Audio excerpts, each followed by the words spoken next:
कुछ इसी तरह से गाजियाबाद में भी एनआईए और एटीएस की छापेमार कार्रवाई हुई। पीएफआई से जुड़े हुए लोगों पर लगातार छापा पड़ रहा है।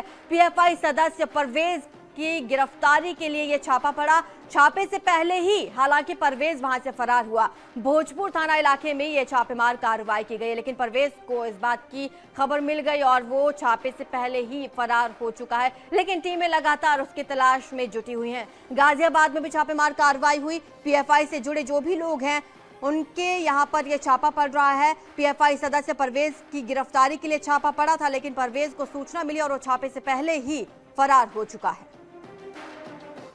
तो यूपी समेत देश भर में पीएफआई के छापेमार कार्रवाई पीएफआई के ठिकानों पर चल रही है। एनआईए और ईडी की यह छापेमार कार्रवाई है। बहराइच से भी एक संदिग्ध को हिरासत में लिया। इस वक्त की बड़ी खबर आपको बता रहे हैं। लगातार अलग अलग इलाकों से लोगों को हिरासत में लिया। इनको देखिए, ये लोगों को उत्तम क्वालिटी का कोल्ड प्रेस्ड ऑयल बेचते हैं और हर महीने लगभग 5 लाख कमाते हैं। आपको भी ये करना है, इनसे सीखना है। फ्रीडम ऐप को अभी डाउनलोड कीजिए। जा रहा है। एनआईए और एटीएस ने ज्वाइंट ऑपरेशन में जरवर इलाके से कमरुद्दीन को हिरासत में लिया, जिससे अब पूछताछ की जा रही है। एनआईए की छापेमारी देर रात से ही अलग अलग इलाकों में जारी है। देश के करीब 13 राज्यों में अलग अलग ठिकानों पर यह छापेमार कार्रवाई चल रही है और कई लोगों की गिरफ्तारी अब तक हो चुकी है। 13 राज्यों में बड़ा एक्शन यहां पर गृह मंत्रालय के निर्देश पर लिया गया और उधर अमित शाह बैठक कर रहे हैं। गृह सचिव उनके साथ मौजूद हैं और वो नजर बनाए रखे हुए हैं कि किस तरह से इस पूरी कार्रवाई को अंजाम दिया जा रहा है और पीएफआई के खिलाफ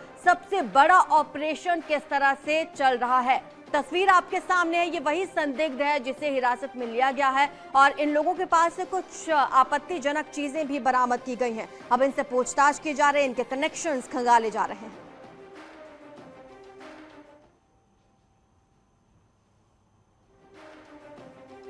तो देश में पीएफआई पर केंद्रीय एजेंसियों का शिकंजा तेजी के साथ कसता जा रहा है। ईडी और एनआईए ने देर रात छापेमार कार्रवाई की है और अब तक देश के 13 राज्यों में एक साथ की गई छापेमारी में 100 से ज्यादा संदिग्धों को दबोचा जा चुका है। उधर उत्तर प्रदेश में भी बड़ी कार्रवाई हुई। यूपी एटीएस भी ऑपरेशन में शामिल है। अब तक 8 संदिग्धों को गिरफ्त में लिया जा चुका है। लखनऊ, वाराणसी, बाराबंकी समेत कई शहरों में बड़े पैमाने पर छापेमार कार्रवाई की जा रही है। 3 तस्वीरें आप देख रहे हैं और लगातार इसी तरह से कनेक्शंस खंगाले जा रहे हैं। जिन जिन लोगों के नाम सामने आए हैं उनके यहां पर यह छापेमार कार्रवाई चल रही है और जो लोग पीएफआई से जुड़े हुए हैं वो अपने अपने ठिकाने छोड़कर फरार हो रहे हैं। हालांकि लगातार कार्रवाई चल रही है, तलाशी अभियान चल रहा है। अब तक उत्तर प्रदेश से 8 लोग गिरफ्त में हैं और जिन 13 राज्यों में कार्रवाई चल रही है उन 13 राज्यों में से 100 लोगों की गिरफ्तारी अब तक हो चुकी है।